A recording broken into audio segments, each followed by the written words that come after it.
The voice of Husker Nation is on the air. This is Hail Varsity Radio. Insight, opinion, expertise, along with the biggest names talking Nebraska sports.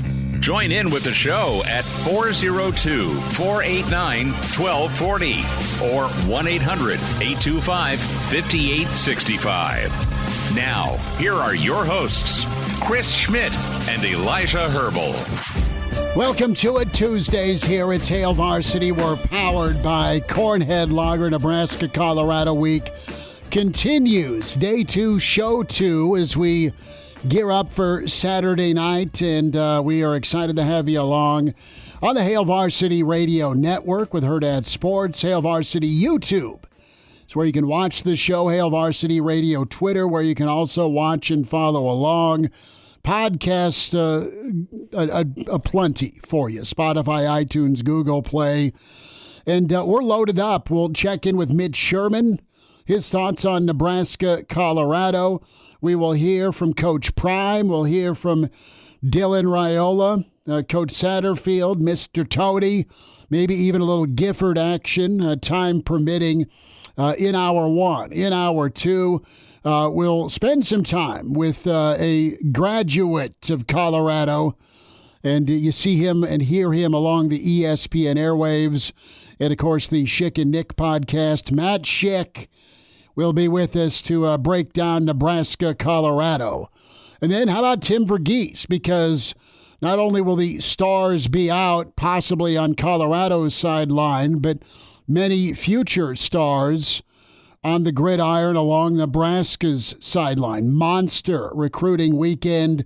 We will run down inside Nebraska and rivals Tim Verghese in hour 2. Tim was busy yesterday, and we appreciate him giving us a few minutes today to talk some recruiting and get his thoughts on Nebraska and Colorado. Tim's been around some monster programs in his career. We're talking A&M, we're talking Michigan.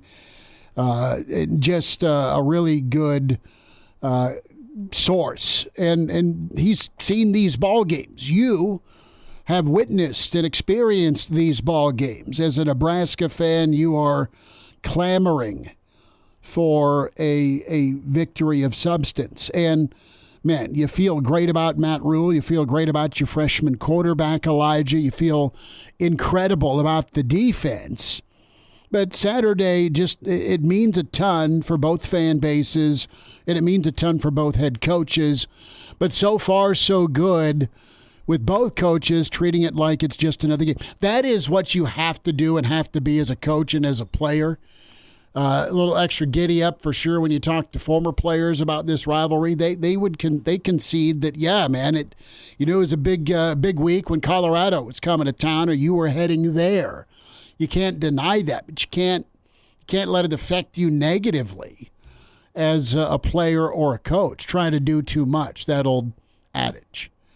And it's going to absolutely be fascinating. We'll dive into this topic, too, of what Saturday represents to you as a Nebraska fan. Think about it as a fan.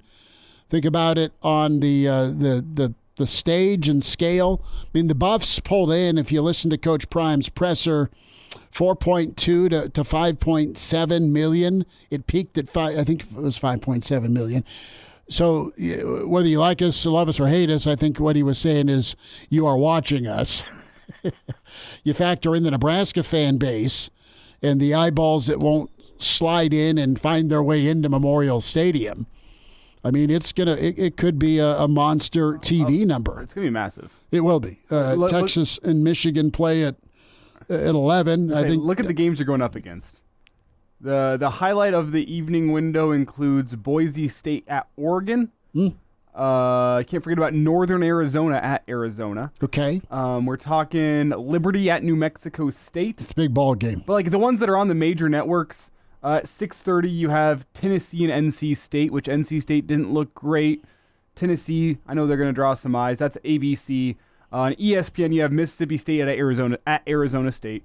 ESPN2 already mentioned Liberty at New Mexico State. So you're the show, baby. It's the SEC Network. You have Houston at Oklahoma. Okay. Fox, you have Texas Tech at Washington State. none of these games are going to draw eyes. So you have the Nebraska. Leach Bowl going.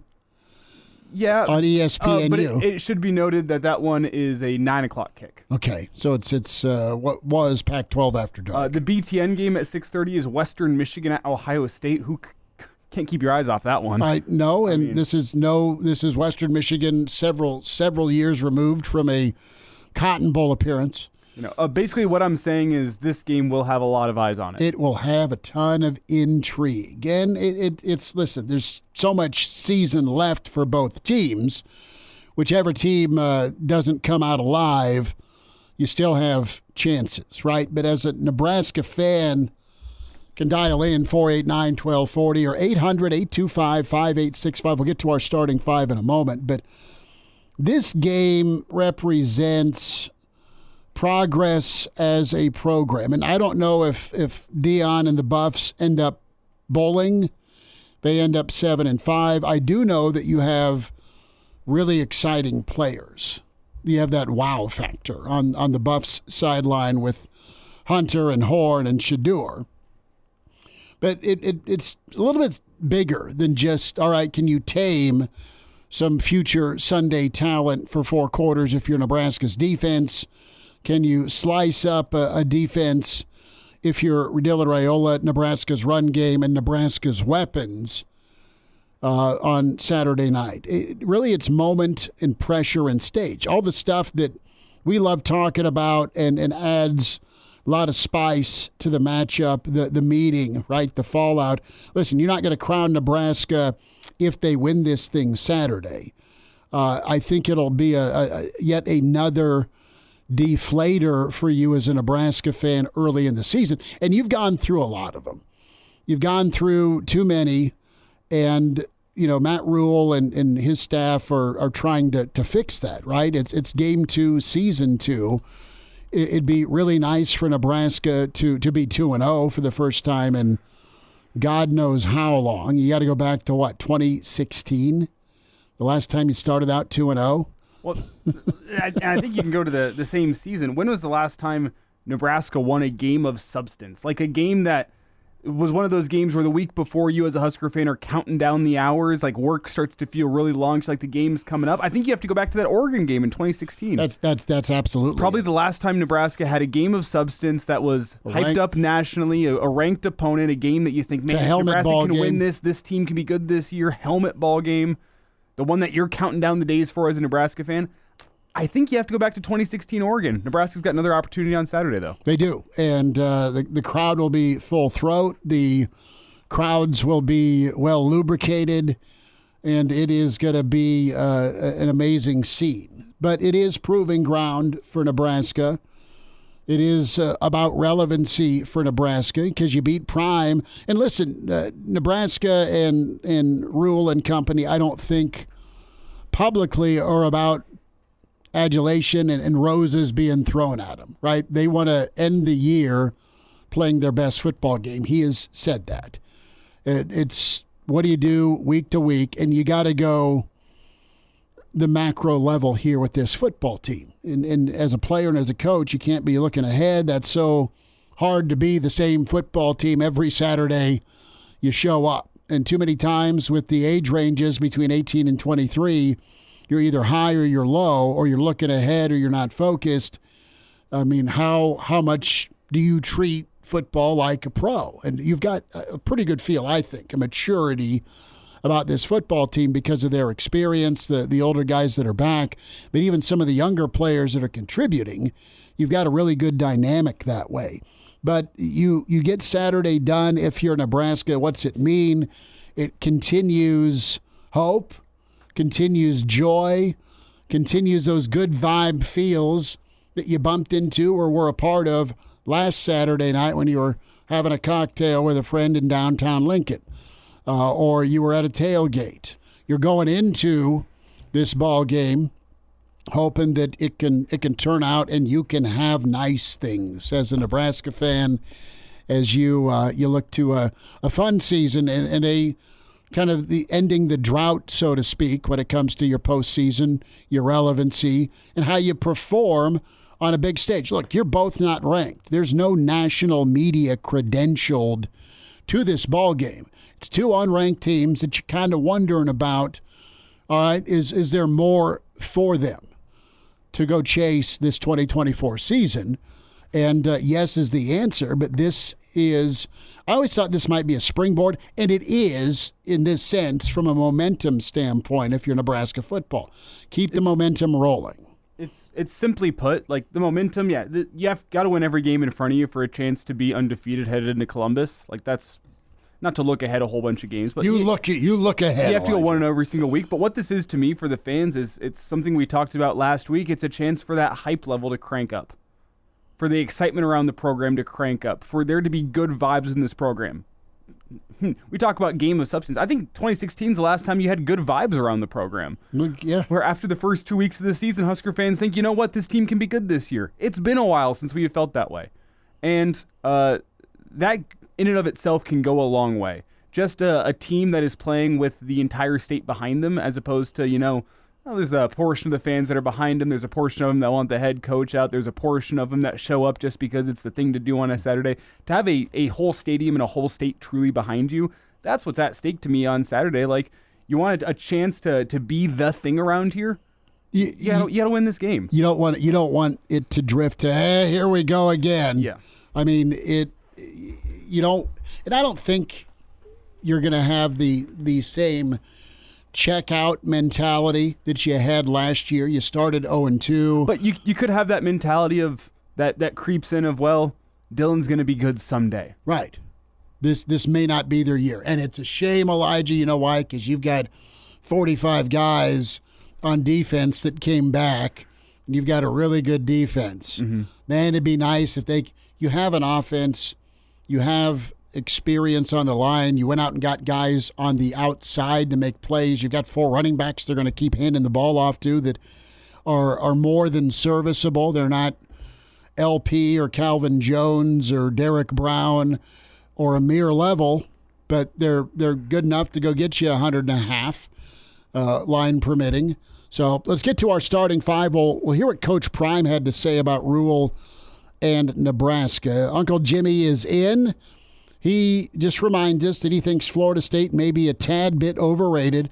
And to Uncle Jimmy's credit, he has been saying that pre-Ireland. Mr. Erickson is in. Jeff Snitley, part of the Boulder Peace Treaty, is in third. He says, F the Buffs. Dylan is here. Dylan, good to have you. Justin, thank you. Jeff is right. A win will make it all that much better. We've been invited to a Snitley tailgate before our show, which could be dangerous and wonderful. Line up as we get you ready for the week that is. Thursday, Single Barrel. Come see us downtown Lincoln Thursday to get your NFL season kicked off. Friday, we are back in Gretna at the Hurrdat Sports Bar and Grill just on Highway 370 and Lincoln Road. So come see us out on the Patio Show 2.0 ahead of Nebraska-Colorado. And then it is on Saturday. Single Barrel pregame starts at 3:30. Come see us for the weekend edition. Postgame is just going to be incredible with our friends Seth and Greg. The bar. It's legendary. You've been there. You know about it. It's the best place in the world to have a drink after the game, after a win. And it's a soothing place if it doesn't go your way, should you be a Nebraska fan. But we're at the bar 17th and P. It's where we're at for postgame. Get a slinky, get a hug and get a slinky. Get yourself pictured on the Wall of Fame. There's a couple walls of fame there at the bar. Are you on it? I think I'm on there either with Searles or Danny Burke. Maybe both. I need to get on there this weekend. Okay. So we were at the bar. We're going to say that post-game for Real Red Reaction should start 10:30-ish, 10:45-ish. 10:30. 10:30. 6:30 kickoff, evening game. I'll probably say 10:15, 10:30. Okay, so you can watch and hear us, of course. We'll be on KFOR as well locally. So radio and stream coverage for that. So plan accordingly. Single Barrel, the bar, Hurrdat Sports Bar and Grill. It is going to be an incredible week. So back to our starting five. The other Dave is in. Dave is saying Colorado is going down. The real Matthew is in. Jacob is here. Says, didn't go well the last time Colorado came here with a father-son head coach quarterback combo. He's talking about the Hawkins crew. Dan Hawkins was a good dude. Cody Hawkins is still trying to find his teeth from Indomitian Sue.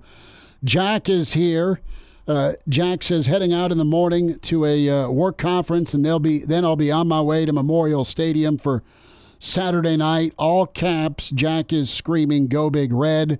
Aggressively average. Our rule is standing 10 toes down versus CU. Oh, that's wrong. Wow. Prime, not so much. Oh, that's wrong. Man. Aggressively average with some heat and some hate. Run the mother bleeping ball is Walter from Philly's take. Black Hills, Brennan. Brennan, I can't wait to see you and lovely Tracy with the single barrel. Tracy's not coming out. No. I thought she was. Got the message from Brennan. He's taken a neighbor, longtime Husker fan who's never been to a game. Okay. Good luck and God bless. I hope Tracy was cool with that. She's an Iowa fan. Wow. Rule of the day is in. Tiger Shark is here. Grateful Red is here. Uncle Larry, good to have you. Talkin' Arlo. We'll give more shout-outs coming up. We'll release the Fury next. Mitch Sherman with us from The Athletic. It's that time. Psst. Hey, Mitch. Mitchie. We're looking for you, pal. Mitch Sherman from The Athletic, talking Big Red. Unleash the Fury, Mitch. Unleash the Fury! On Hail Varsity Radio. Husker fans are set to unleash some fury Saturday night. They don't like these guys coming in Colorado. Mitch Sherman with us. Part of his open, releasing the Fury, the classic movie Road Trip, at Mitch Sherman on Twitter. You read him with The Athletic. You hear him. Locked On Nebraska Pod is must listen to. Mitch, how we doing? It's Colorado-Nebraska week. I'm doing well, Schmitty. Just making it through 2 days down, or almost 2 days down, and 3 to go. The countdown continues. We were talking about this to lead in. What does Saturday represent for the Nebraska football program? Oh, it's a big opportunity. You know, I think it's a huge moment. I don't think that's saying too much or overstating anything. I think there's not really an in between in this situation. This is not one of those games where if you win, okay, you're going to take that in stride, and if you lose, okay, you're going to take that in stride. I mean, I really think this is kind of one of those separator games where the mood of around the Nebraska program is going to go way up after this game because you've started 2-0 and you've beaten a Power 5 or Power 4 opponent in the process, and one that's had your number in recent years and one that you have a lot of history with, and you feel really good about the direction that things are going in 2024. Or if you lose, it's a huge punch in the gut. I don't think it's just like, oh, that's another loss. You know, that's like the Maryland game last year or the Wisconsin game every year. This is one that I think would hurt Nebraska, at least the fans, and I do believe the program in some ways more than what Nebraska's experienced over and over in recent seasons. So there's just a lot at stake. There's a lot at stake for the way that we kind of enter into this football season, because everyone certainly expected last Saturday to go at least the direction that it did in the win column, if not the direction entirely that it did on the field and being a laugher by early in the third quarter. Mitch, one of the things we talked about in the first segment was just how long it's been since Nebraska has won a game of substance. Like one of the games that everyone around the state is counting down the days to, because you know how important it is. I think Schmidt and I both agreed you have to go back to my senior year of high school, 2016 Nebraska-Oregon. And I know I'm not the oldest guy around. Like maybe that's not as impressive, but 8 years is a long time for Nebraska to have won a game of substance. Is that how far back you have to go, Nebraska-Oregon 2016? Yeah, Nebraska did win at Iowa a couple of years ago, but that wasn't. I mean, the narrative at that point was written. The game was secondary on that stage right there. That was a feel-good win for sure. It didn't have the substance that this win would have. I was maybe going to say Miami in 2014. Okay. But Oregon in 16, yeah. And, we don't want to just completely look past that 2016 season. The conversation around Nebraska in the first half of this year is, can the Huskers get off to a great start? And that's what happened in 2016. Now, the year came crashing down in overtime at Wisconsin and then the next week at Ohio State. And we don't remember that year as fondly as it seemed like we were going to for quite some time. But, I don't think it's worth just overlooking everything that happened. Nebraska would love to be back in that position that it was in 2016. So it probably is that game and not Miami in 2014. But that's the one that stands out to me, that Miami in 2014, the last one where you had the same kind of buildup as this. And you were set to have the stadium be as intense as we're going to see, what we're likely to see on Saturday night. Now, that intensity can get zapped if Nebraska gets off to a bad start. But if it's going to be crazy at the beginning of the game, before the game, and if Nebraska starts well, or this game is very competitive, say through the first half, that it's just going to ramp up, and I think you have to go back to Miami in 16 at that point to match that environment. Mitch, Miami in 14. Yeah, let's talk about handling that environment. Dylan Raiola said all the right things. Rule has said all the right things, and I truly do believe they are going, day by day with practice, with focus. They're trying not to do too much from a coaching staff or a player perspective. That being said, what'd you think of Dylan? And let's apply it a little bit to this Saturday, what he's going to be facing, and his poise in this moment Saturday night. Yeah, Dylan doesn't really know any different. This is he's kind of been brought up as a quarterback to live in this environment that he's experiencing right now. He's not. I think when he speaks publicly and he says kind of the same things that Matt Rule said on Monday about how this is another game. We're approaching it like any other, the coach speak kind of stuff. I don't think Dylan underneath the surface is going, oh no, I have to say this. That's not really how I feel. I'm out here nervous, and the inexperience is a big factor. No, I think this is just who he is. What you see is what you get. He's not old enough and experienced enough at this point to fake it. It's all pretty real. That's how it is with freshmen. We heard Carter Nelson talk today also, and he's just at that part of at that stage of their career, they just say what they think. And so I think Dylan's really saying what he thinks, and he's taking this in stride. It's another game. Yeah, he did he talk to his dad about it?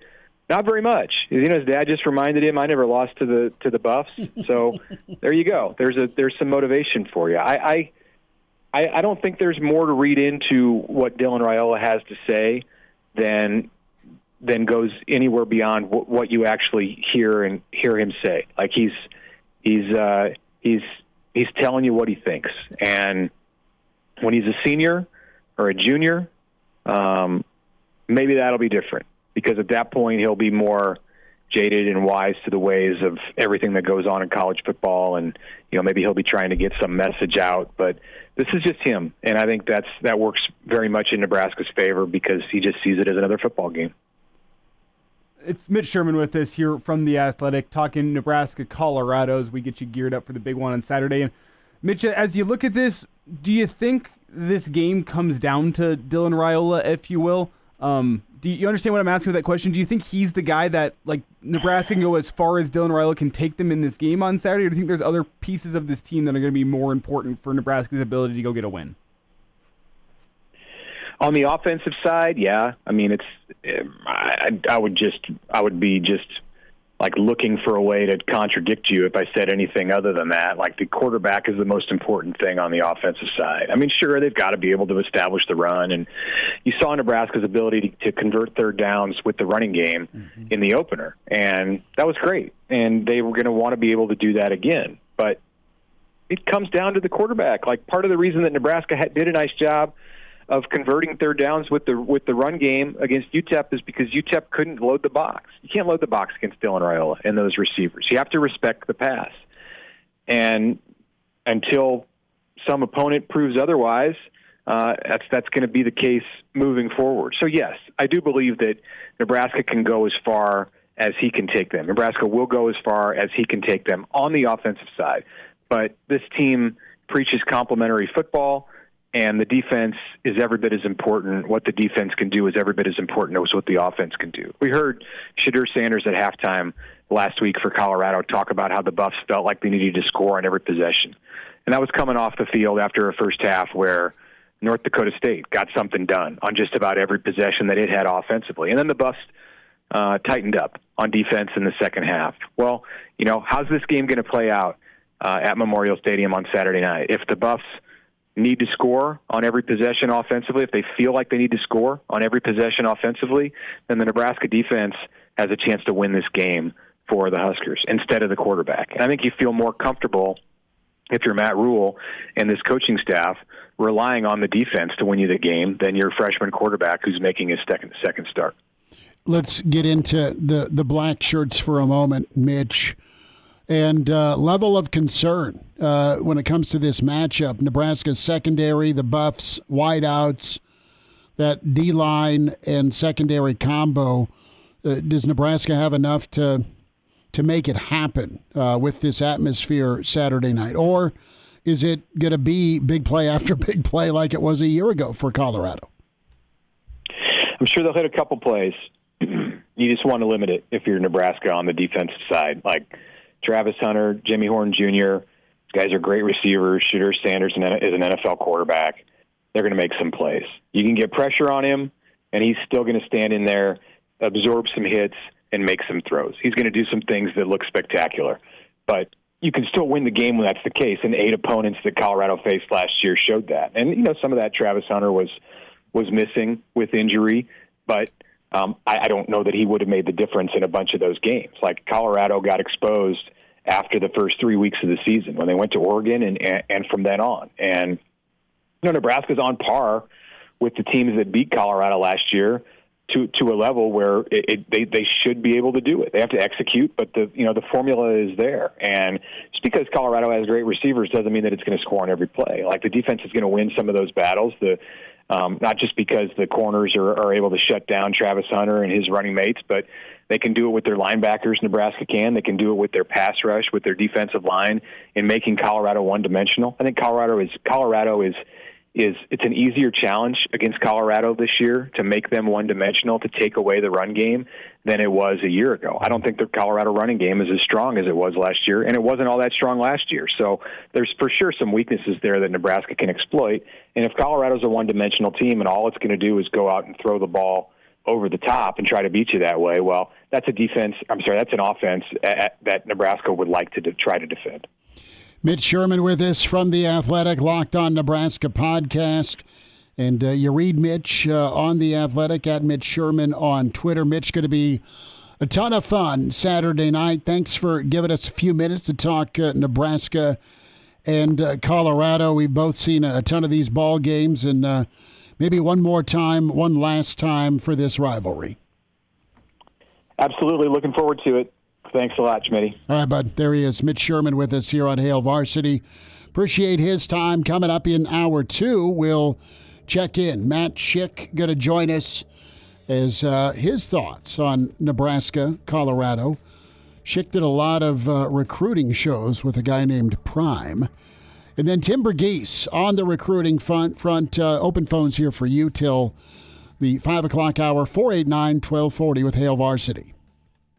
And now, back to Hail Varsity Radio. Big thanks to Mitch Sherman. Check him out on the podcast, Spotify, iTunes, Google Play with Hail Varsity Radio. YouTube channel, like and subscribe there. Can watch the show. Hail Varsity YouTube, Hail Varsity Radio Twitter. Find Elijah on Twitter at Herbal Essence, at Schmidt_radio for me.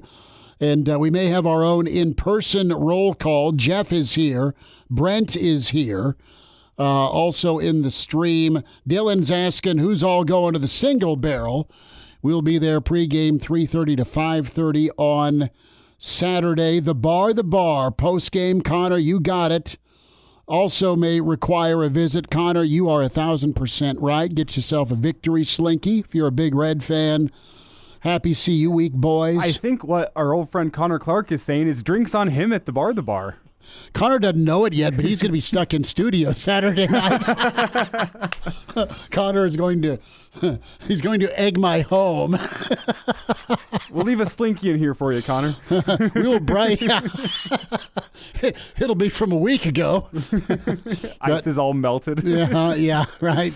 Hey, big thanks to Greg and Seth with the bar. Can't wait for it. Cliff is in. He's been monitoring Coach Prime, KG. Got to have KG say what's up. Snitley is RSVPing the single barrel, which is incredible. Appreciate that, fellas. And we'll get to Coach Prime here. Justin in as well. And you grandpa is here. Golden Fang is here. Peter, good to have you. Says, let's go at CU week. And Anonymous, will the 94 team go to Warren Sapp? I think part of the game plan for the 94 reunion is for the pipeline to walk by Warren the moment he's on a knee drawing up some plays for that Colorado defense during a TV timeout, just to reenact that fourth quarter. Without further ado, let's hear what Coach Prime had to say about Rule, about Raiola, about you, the Nebraska crowd. But first and foremost, man, it's been all sorts of kumbaya this week, Elijah. It's been kumbaya for Rule and company towards the Buffs and their program. Gotta love it. Kill with kindness. Back at you. Here's Coach Prime. First of all, I have a ton of respect for Matt Rule. He's in, I call it our class of coaches. We all, took on a tremendous test that year, along with Coach Dillingham and several others. So I feel like we're a fraternity. So I root for that class of head coaches that came in that year. He was a professional, did a phenomenal job, maybe not the job that he aspired to do, but he has a ton of experience, and I love what he's accomplished in his college coaching career. So I look for them to be physically tough and posing, and try to run the football. They have a freshman quarterback that had a pretty good day last week, but we got to do what we do. We got to go in there and do what we're capable of doing. And I think we showed the glimpses of that in the second half of our first game against a formidable opponent. So that's Prime. All sorts of respect towards Rule. Prime on the Nebraska-Colorado rivalry. I can't speak for generations, my man. I'm just happy and thankful that we are here right now. We're going to dominate the day as best as we can. But it's been things passed along and passed down from older generations to now that the governor got up in the meeting today, and he took the floor and he allowed us to know some things about this rivalry and some things that should impact us just passionately about this rivalry. I'm pretty sure you're not going to see anybody on the team wearing red anywhere this week, because he politely allowed us to know that's a no-no. So I love it. I think that's what college football is all about, whether we're in the same conferences or not, but this is a tremendous rivalry, and I look forward to it. Grant checks into the stream and says, look, everyone keep their head on a swivel come the fourth quarter. Buffs fans will show their class. I don't know, Elijah, I just don't hear it much. Like, I see Buff fans ticked off walking out of Memorial Stadium. I've seen that in my life where they're mouthing off to Nebraska fans, but it's a far cry from Folsom, where they're a little more maybe hands-on or in your face. It's tougher to do on at a road venue. Yeah, and nothing I saw last year, I know it wasn't necessarily a close game, so maybe that affects things. Nothing I saw last year made me think it was going to be dangerous for Husker fans. No, it's just dangerous. You were just getting taunted on the field. Chirping, yeah, there's chirping post-game. That was about all you heard. Husker fans were in a state of depressiveness. They didn't want to deal with all that. I'm pretty excited. I think Uncle Mitch is coming back. Remember Uncle Mitch last year? Uncle Mitch. Brother-in-law, Uncle Andy's brother, Mitch. Oh, yeah. Yeah, I think he's coming back, which is good. Different Mitch says, are they going to call Colorado for grabbing by defensive backs or push-offs with the wide receivers? Let it be known. I've heard that so much. North Dakota State was just as physical with Colorado as Colorado was with North Dakota State. As Billy Madison says, that's assault, brother. That's what was going on. There was a lot of assault in the secondary. Hand-to-hand combat going on. How about prepping for Dylan Raiola? What'd Prime think of DR? You attack weaknesses. I don't know if you attack inexperience. If that's a weakness, so be it. But the kid made some darn good throws, some pretty good plays. They did some consistent things that we knew they would do within their offense. Phenomenal game. I mean, it started out, back and forth a little bit, but they went ahead and did what they needed to do. But I love what he showed in his first college game ever. I love what he showed. So, compliments from maybe the best ever to defend the pass in Coach Prime. How about crowd? How about atmosphere? Memorial Stadium.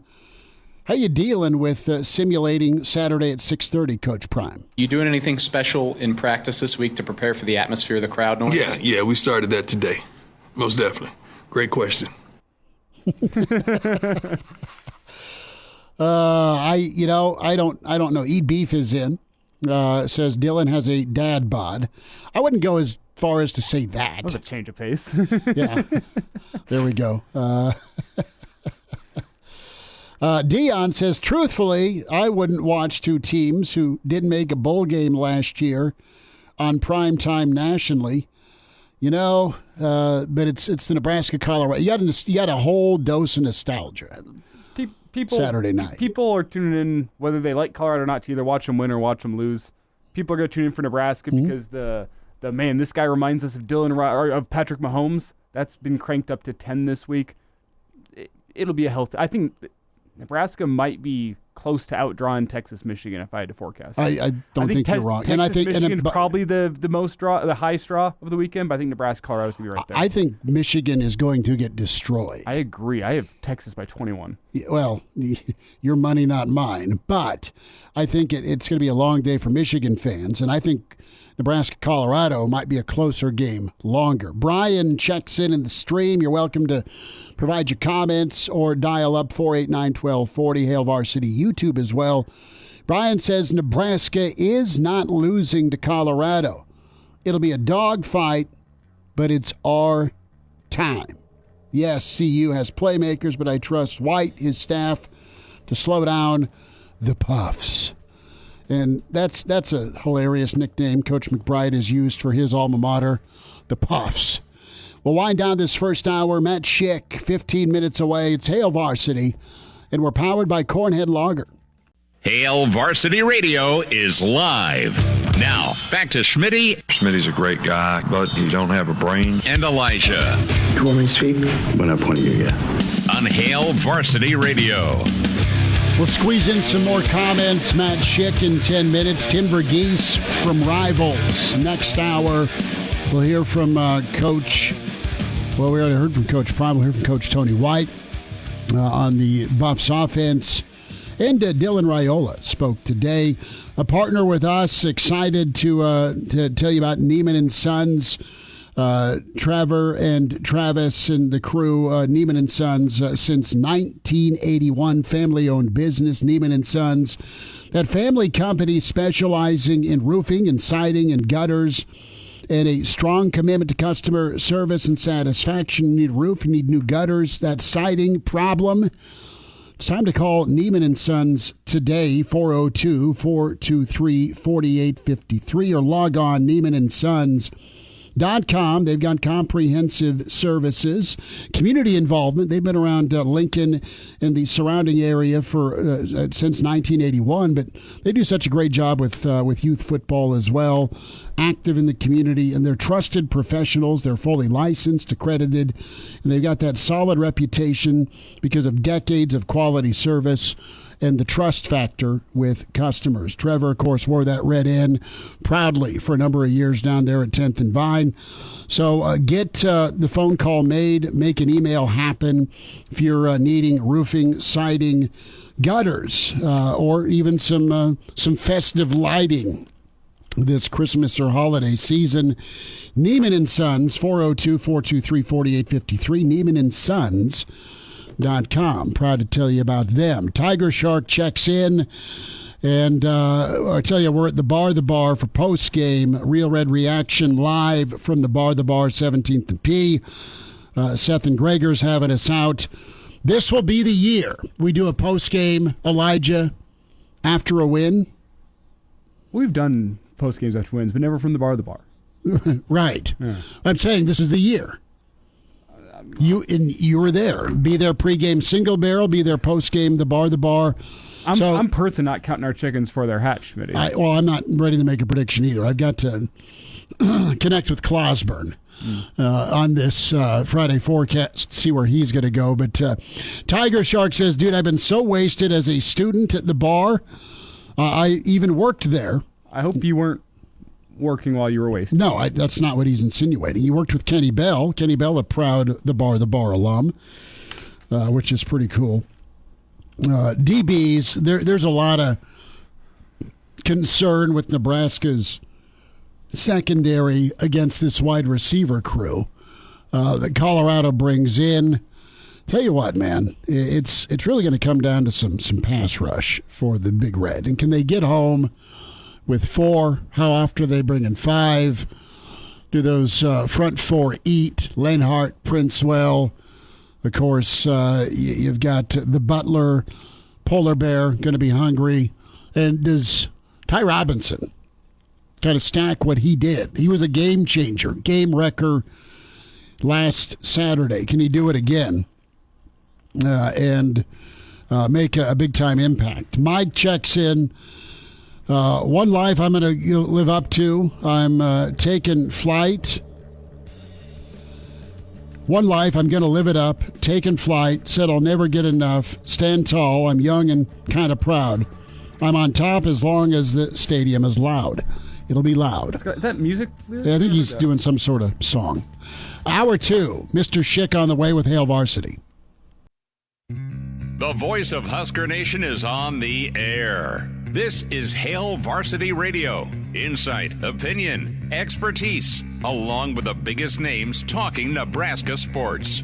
Join in with the show at 402-489-1240 or 1-800-825-5865. Now, here are your hosts, Chris Schmidt and Elijah Herbel. Back with you. It's Hour 2. It's Hail Varsity. We're powered by Cornhead Lager. It is Nebraska-Colorado week. We bring in Mr., we'll say Buff fan, national Buff fan, but you hear him with ESPN Radio, Sirius XM, and you watch him on ESPN and ESPN play-by-play. Matt Schick with his Schick and Nick show. Find him on Twitter if you haven't already at ESPN_Schick. Are you wearing a Ralphie baseball/football jersey while we do this? No, just underwear. But it's actually just a black shirt. Just a black shirt today. I had some Prime stuff on a couple of days ago. I was out at my son's baseball practice on Monday night wearing Friday, the day after the Colorado North Dakota State game, and someone walked up to me and said, "Yeah, you're wearing that because they won." I said, "If they lost, I wouldn't be wearing this. I'm not a fair weather fan, but certainly want people to know that hey, this guy's 1-0. Might be 1-1 after next week, but we'll be all right. We'll be all right." What'd you think Thursday? Were you sweating? I was, but only because I was at Wake Forest calling a game and it was hot. That's the only reason that I was sweating, was calling another game. But it's funny, like the spotter and stats guy that I use also does stuff for Troy Aikman and Joe Buck every week. So, it's a step down when he goes to Troy and Joe. But I had him, and we were talking to them, and they know I'm a Colorado guy. They go, hey, just so you know, Colorado's losing. They're trailing right now. I said, what? And I'm in the middle of the second quarter. So I go, all right, load up the iPad. So I fire up the iPad with the Wi-Fi there at Wake Forest, and I have the second screen. I'm watching the Colorado game with closed captioning on. I'm watching this game go a little back and forth. And, big play here, big play there. But it wasn't anything that I was surprised by, and then got to have it on in the car on the way home. And I was more just befuddled that first down and 10 after the PI with minute 40 to go, North Dakota State has one timeout left, and they're throwing a passing play. Like they're throwing the ball 2 downs out of their final 3 before they get rid of the football. It's like, what are we doing? So that's where I go, we just got to be better. You got to be coached better, and you got to understand game management better. But outside, it was one of those games that felt like a loss. But I'm so removed from my degree there at Colorado. It's been so long, and I cover so many other teams that losses and wins don't move me like they used to back when I was going to school. But it was still good to see because you definitely want a couple of 1-0 teams going out of this week. Matt Schick's with us, Hail Varsity Radio, Nebraska-Colorado week. Big ball game. It's nice that both teams are 1-0, Schick, and I'm interested to get your quick thought on Dylan Raiola and apply what you saw Saturday or heard about Saturday with Nebraska and his debut and what you like about the Colorado defense, the Nebraska offense versus that Buff defense when we talked Saturday night. Well, yeah, and I like the fact that you couched it with what you heard, not necessarily what you saw, because I did have an eye on it. It was one of the 7 games I was watching at the time. But I did get to see enough to get an indication that, let's go to the Colorado defensive side. Like, I'm trying to figure out how Colorado matches up front, what they're going to do to maybe disguise some things against Raiola, because I think with a young quarterback, that's what you're going to have to do.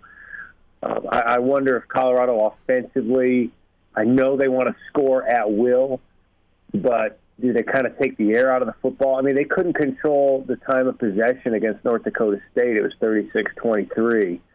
They couldn't run the ball. It was 160-60. I mean, that's where I get concerned is as good as Shedeur is and as good as Travis Hunter are, I would be, if I'm a Colorado alum, Colorado fan, I'd be like, I don't know if you can sustain anything like that if you're just relying on the big play. Defensively for Colorado, they're okay. I think they did a decent job at times of holding North Dakota State in check when they had to, but it's not a team that is – I mean, if you stick to it, if Nebraska sticks to the ground game and does some of their pre-snap motion, which they've done, and they give have Raiola give them a couple of seconds of time in the pocket, it's the kind of defense that I think you can score against. Nothing too intimidating about Colorado's defense, to be honest with you. I think if they were a very good defensive team, Travis Hunter would have a shot at the Heisman. But because they're not, they're going to lose a few more games than you would hope. Then I think they're going to be. I think it's going to be a real challenge for them. Matt, some of the national billing around this game already early in the week has been Shedeur v. Dylan Raiola. And that's kind of the storyline that I think is going to get some national eyes on this game, is the young freshman Mahomes lookalike against Shedeur Sanders, who we all know. Like, is that a fair billing for this game, do you think? I think it is, because you're looking at 2 potential future top 10 picks if the hype is legit for Dylan. They're not on the field at the same time, but they are the main reasons to watch. One of my buddies put it best. He said, and I'll probably tweet this out later this week, he's like, I can't wait to see Deion Sanders Jr. take on Patrick Mahomes III. Because it just feels like that's where this is going to be headed. So, yeah, I think it's fair for the hype. It's fair for the drumming up of the game and for the interest. And frankly, I mean, the best player for Nebraska is going to touch the ball every snap, and the best player for Colorado is going to touch the ball every snap, with apologies to Travis Hunter. So, yeah, I'm looking forward to it. Measuring stick, where do you come out on that? Rules really downplayed. It's game 2 a year 2.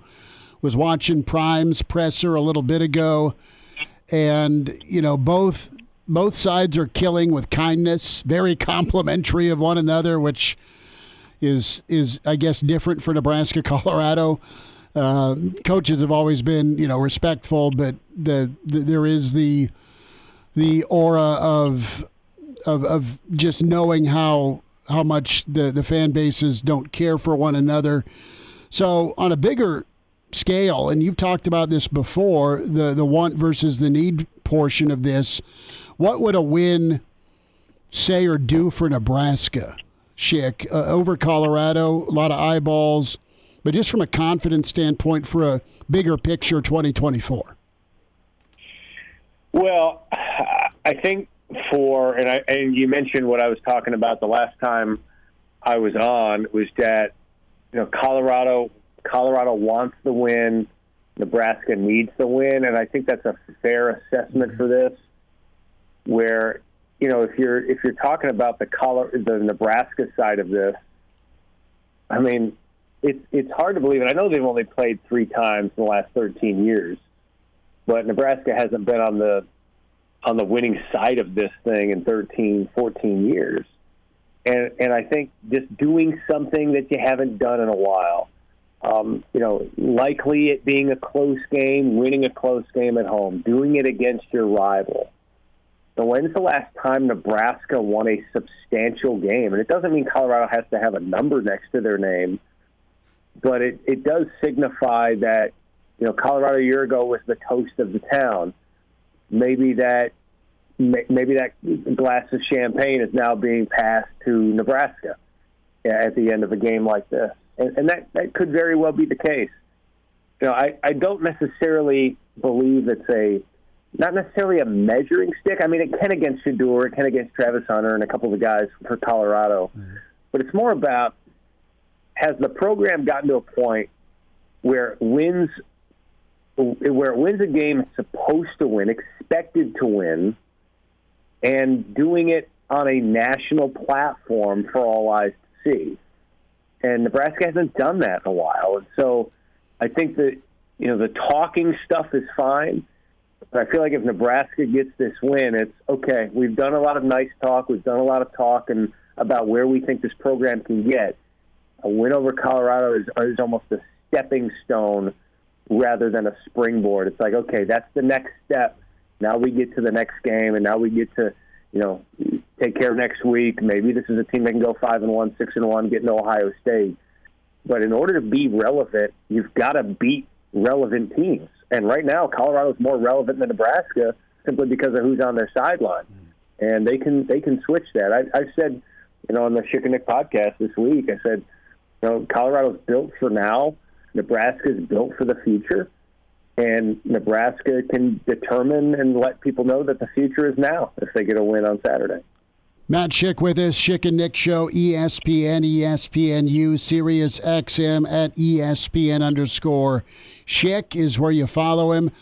Parting thought here, Schick, and appreciate the time during Nebraska Buff Week. You expect the atmosphere to be what? Will it be a venomous Lincoln? It doesn't happen that often, but it can too. What's the rivalry mean to you? What do you remember or think of with Colorado, Nebraska?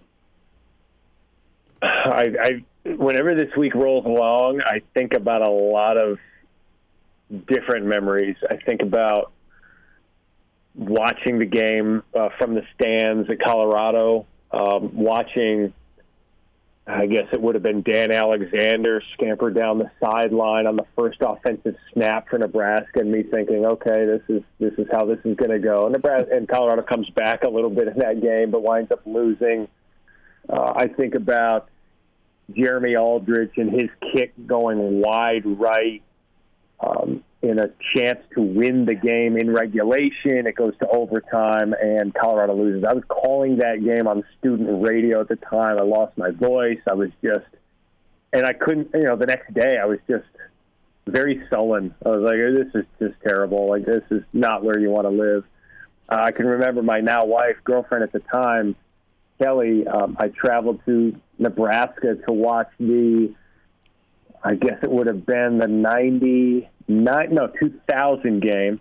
I think Colorado was at the time 3-8, and we go to the game. I'm like, well, we got nothing to lose. It's our bowl game. They convert the 2, and then they botch the squib, and then Josh Brown kicks the field goal to win it.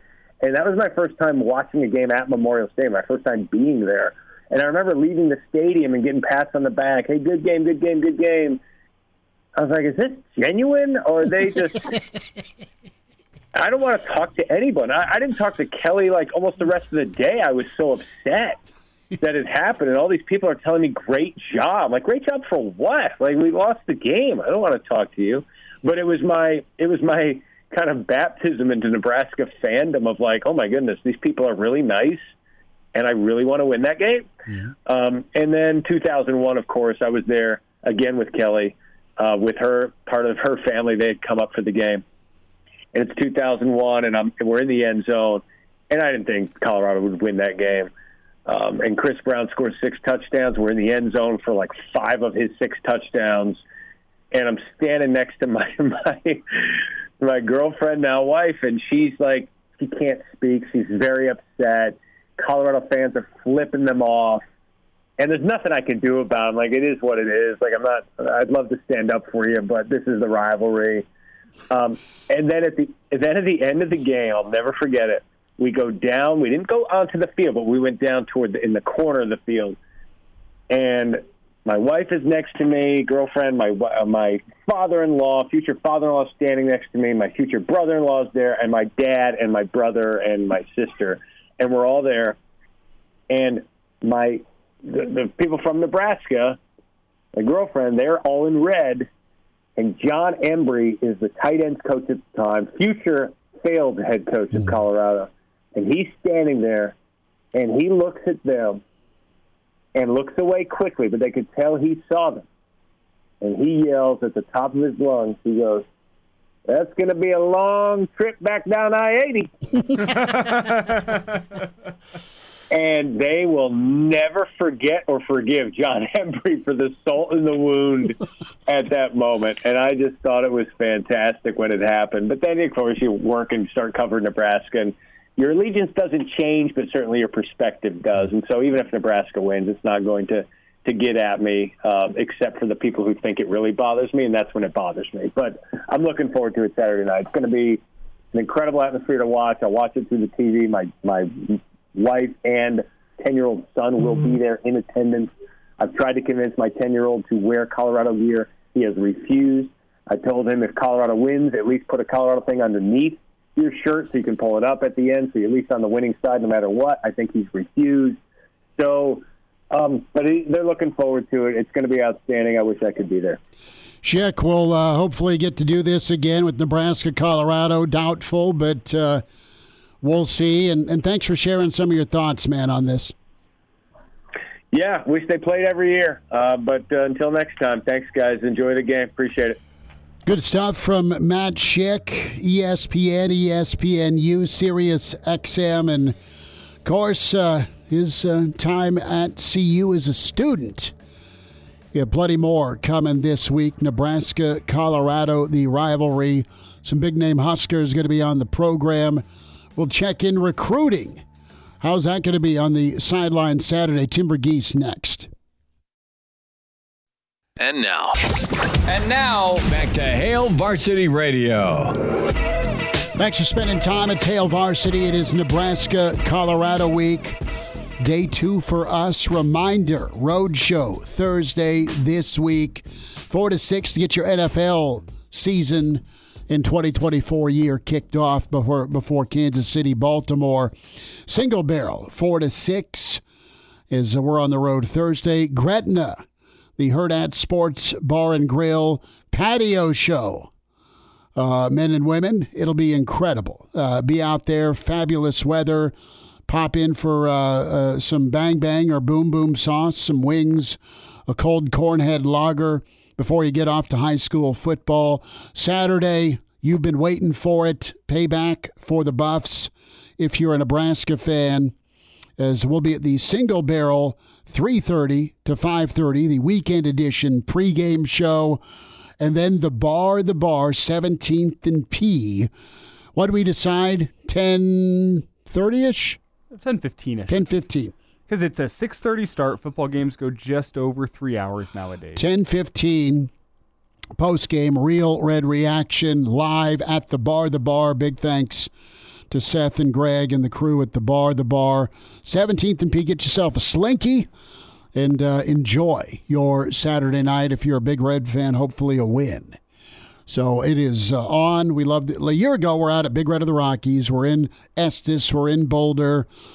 And it turned out poorly about that 7-minute mark in the third quarter and beyond for Nebraska. Oh.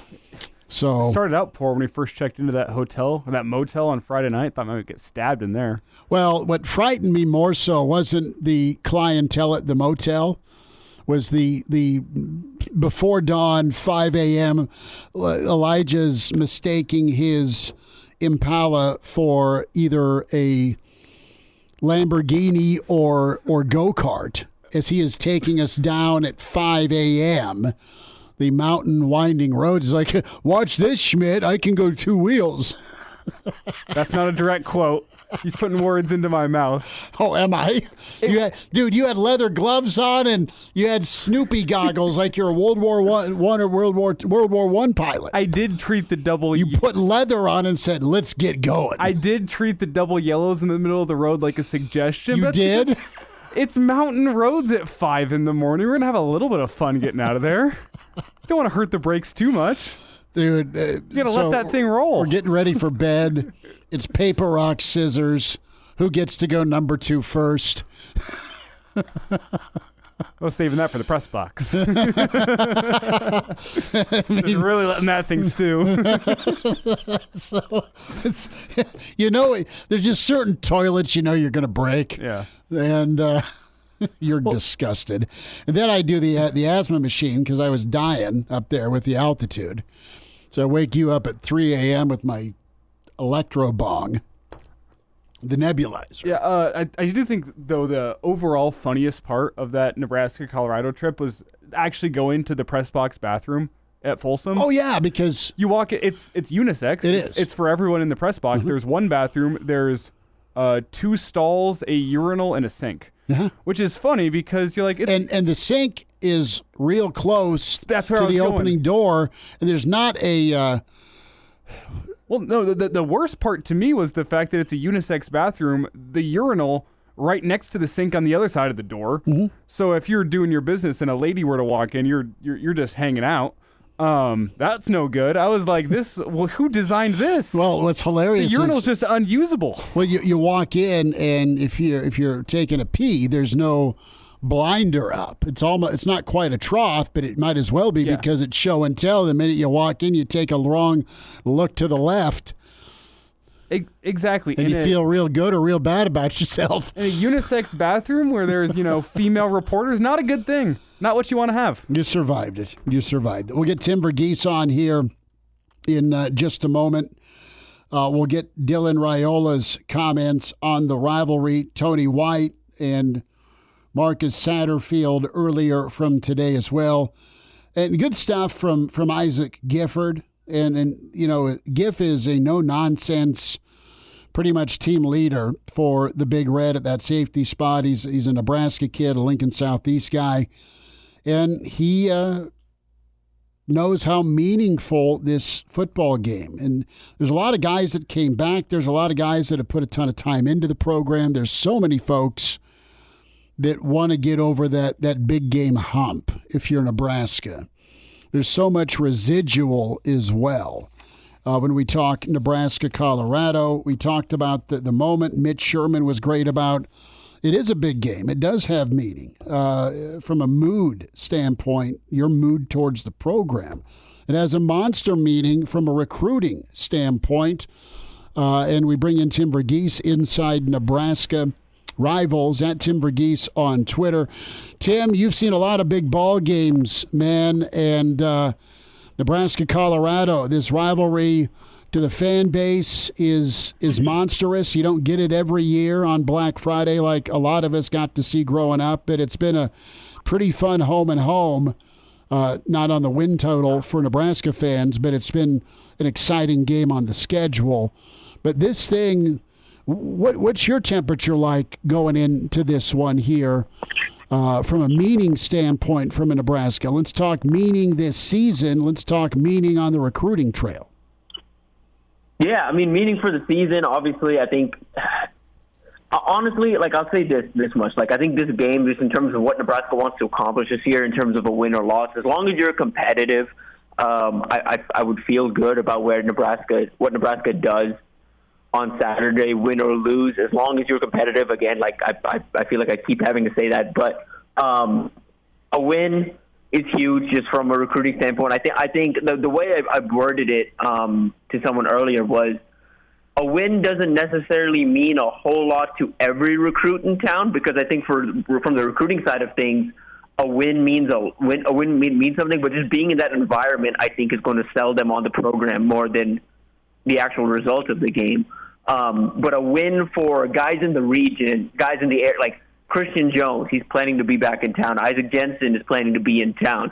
There's a chance that Chase Lofton pulls up and is in town. There's a couple other regional guys, Hudson Parliament in 2026, guys that have followed Nebraska as a football program for the last couple of years. They just want to see Nebraska come out on top in a big game and step up to the moment. And so I think a win for the fan base, for recruiting, I think would do a lot. But at the end of the day, in terms of what Nebraska wants to accomplish this season, it's not necessarily do or die in terms of a win, but it would make you feel, again, as a program, would make you feel good to kind of, for this is the last matchup of this rivalry for the foreseeable future, to go out with a win would just mean a lot. It's Tim Verghese with us here talking some recruiting, Nebraska-Colorado. And Tim, as you talk about what these recruits want to see, I think a lot of Husker fans, I mean, at least I do, remember Carter Nelson's sightseeing trip to Notre Dame last year, where you get to the end of the recruitment process and say, well, that was more just, it was going to be a good game in South Bend. My uncle's a big Notre Dame fan. We wanted to go out and catch the game. Are there any guys in town this weekend that you think it's just a sightseeing tour? Not really. You know, there's a couple of guys, obviously, you know, with the last couple of days, we've had these 25, we've been able to break them, these 25s coming into town. Dawson Merritt committed to Alabama. Nebraska was battling hard for him. And Cortez Mills committed to Oklahoma. Nebraska was battling for him. They're going to get another chance to buzz those guys. I don't think either of those trips are necessarily sightseeing trips by any means. With Merritt, Nebraska came just short of Alabama. And now, you know, they have another chance here to kind of show them a good environment, show that the program is trending, because I think the biggest thing there is he's got very good relationships about Nebraska and Alabama. What saw Alabama win out over Nebraska was his belief in that staff and that they're going to keep the train rolling at Alabama. So far from week one, he has no reason to feel any differently. He still feels they're going to have a good season, and he believes in his time at Alabama they'll be able to contend for championships. Nebraska needs to show that they're on the path to doing the same thing. And I think that, paired with the relationships he has on staff, paired with the proximity to home, and, you know, just the greater increase of greater Kansas City area guys on the team and the emphasis the staff has on getting into that area, I think Nebraska would have a lot better chance there. With Mills, it's more of just, again, for him, you know, he kind of snuck into Florida this past week to go see Florida-Miami, which didn't really work out for Florida, just like most of the recruits that were in town for Florida this past weekend. But for here with Nebraska, you know, he's one that he just wants to see what Dylan does. I don't think a win or loss really affects him here, but he wants to see what Dylan does, wants to see, you know, can he be a weapon in this offense? Can this offense, you know, create some explosives? We're talking recruiting here as Tim Verghese with us here inside NebraskaRivals.com, Hail Varsity Radio at Tim Verghese on Twitter. Let's talk about Dylan's effect here. And you've seen that on the peer recruiting front, Tim. But let's talk about what he's actually doing during the game. His opening act, and he's a guy, Tim, that these moments haven't really fazed him. We know that it's that step up to the moment type ball game atmosphere, eyeballs, Tim, for Saturday night. But the spring game, he delivered. His first start as a Husker really looked comfortable. Does this kid just have ice waters? We've got about 90 seconds here before a hard break. Yeah, again, it just goes back to who he was in high school. Constantly stepping up in the big moment, cool under pressure. He's just built for this. That's just kind of who he is, who he was raised by. And it's just kind of his personality. We've kind of seen this in practice. We've seen it in the spring game. Just kind of needed to show it on the field for sure. And he'll get another big test this weekend. If he can step up in the moment this weekend with the eyes on him, the spotlight on him, and all of that, I think that answers whatever questions you have about his ability. And you should feel confident if he's able to step up into the moment this weekend that he's your guy for the future and for the present. Tim Verghese with us. Tim, can you hang tight with us real quick, and we'll do a little overtime? You've already squeezed us in this afternoon. So Tim's like, hell no, I got things to do, man. I got something on the grill. I'm busy. I am busy. Yeah, Tim I got the time. All right, Tim Verghese. Gotta love him. Inside Nebraska. Hang on, Tim. We'll get some more thoughts here on the recruiting front. We'll get a little X's and O's thoughts from Tim as well. Need to get a thought. I know Cortez Mills, the Oklahoma commit. Remember the story with Cade Petrak was Oklahoma didn't want him taking visits anywhere else where if he committed to Oklahoma. It's interesting to see an Oklahoma commit on the visitors list this weekend. I want to get Tim's thoughts on that. No, absolutely. We're going to get some more thoughts from Tim Verghese. We're going to have some comments from Dylan Raiola before we say goodbye. Mr. Tony White, his media session today. And the other coordinator was Marcus Satterfield. Any questions for Tim? Get those into the stream as well. Hail Varsity YouTube, Hail Varsity Radio, Twitter. Tim Verghese, overtime. Why break tradition? It's Hail Varsity. And now, back to Hail Varsity Radio. Comment from Trevor. This rivalry ignites something so feral within me. I cannot wait to make Memorial Stadium shake. I just hope the TV commercials and a stadium commercial don't kill the vibe.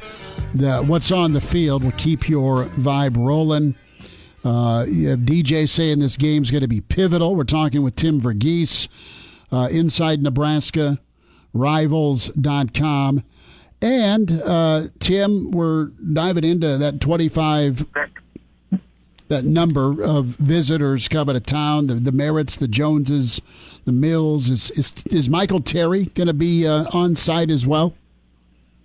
Yeah, I mean, as of right now, we're expecting Michael Terry in town. I think it's still, though, a bit of a toss-up. I don't think it's a confirmed visit. Like, I've been reporting all of August, kind of.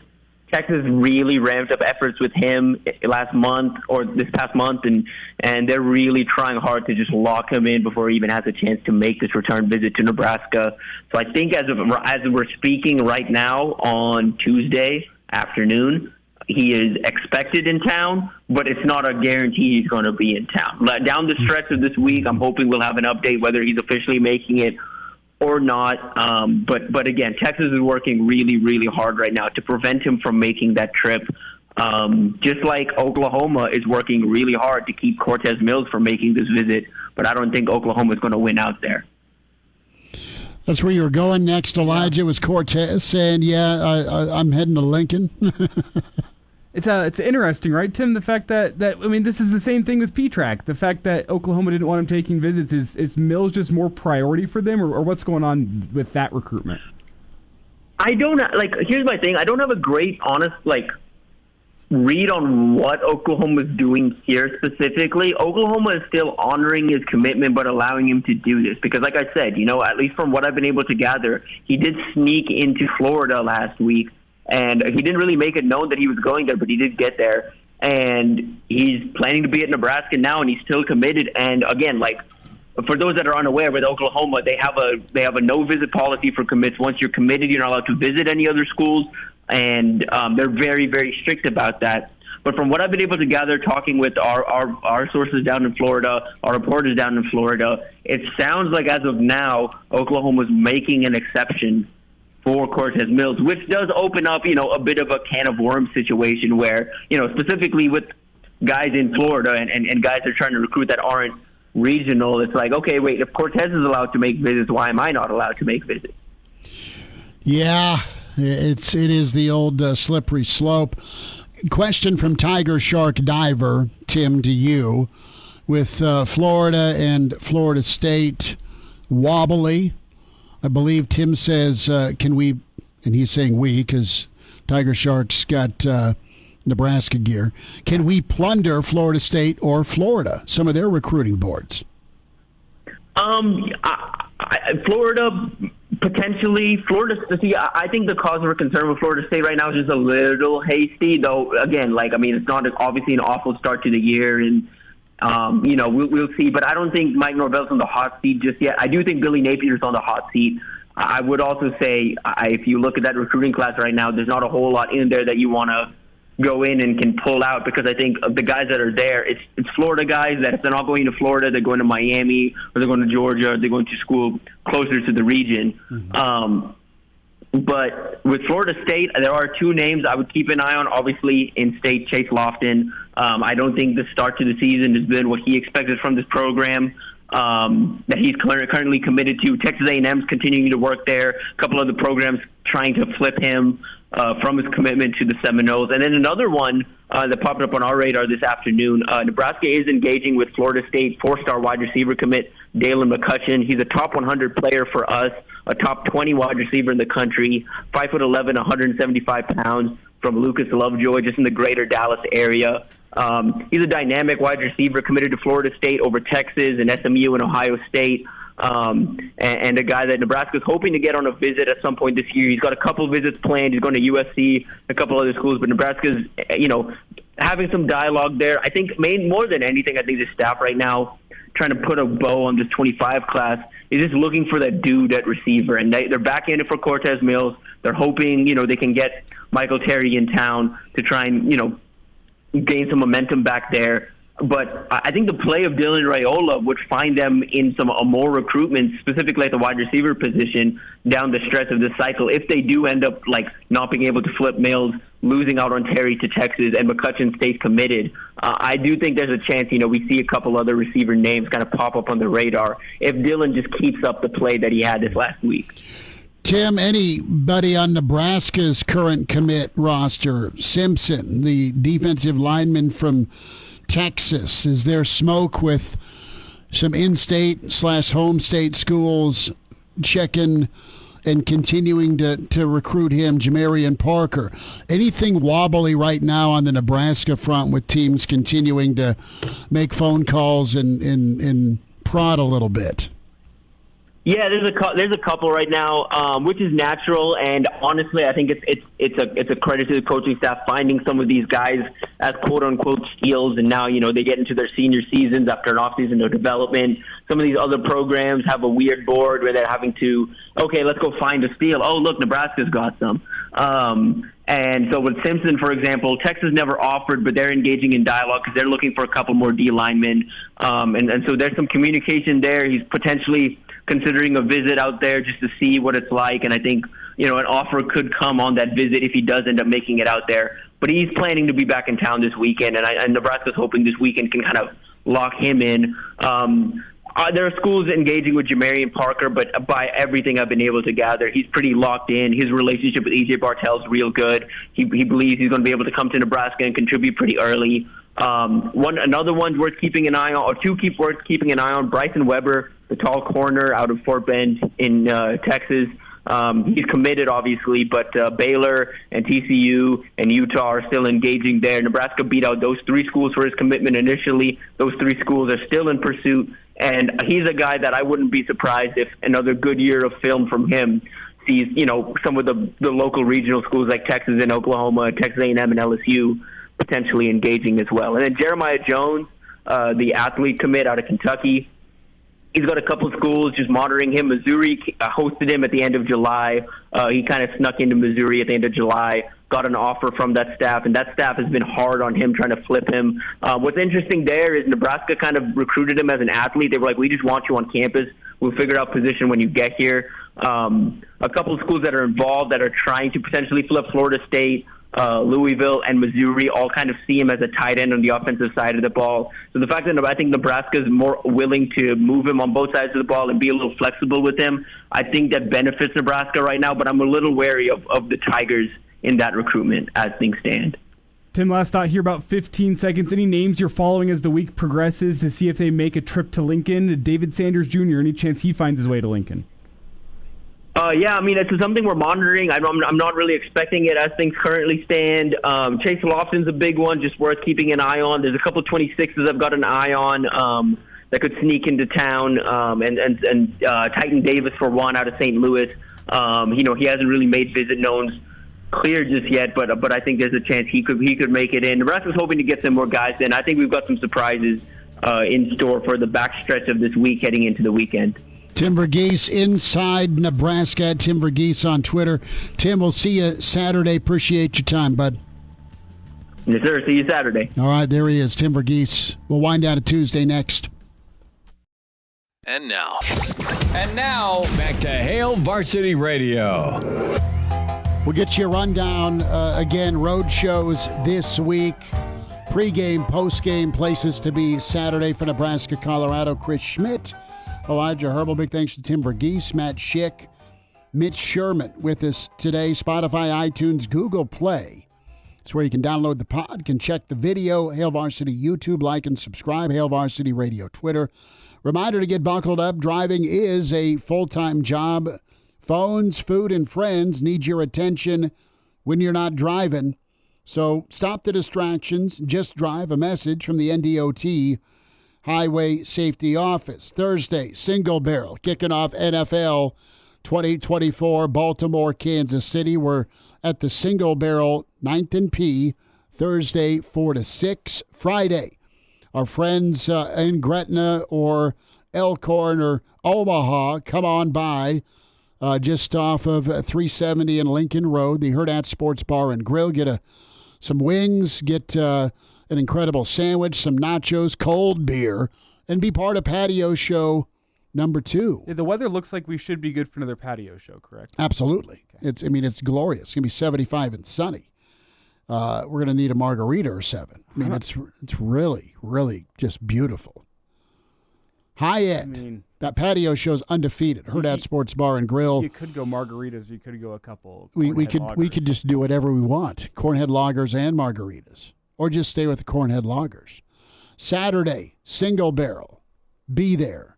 3:30 to 5:30 pregame show. 200 whiskeys, a big old steak. Get there for lunch. Load up. Have fun. Incredible atmosphere at the Single Barrel. Some college football is going to be on there. Post-game, 10:15-ish at the bar. 17th and P. Seth and Greg and the crew. Live Real Red Reaction. Post-game from the bar.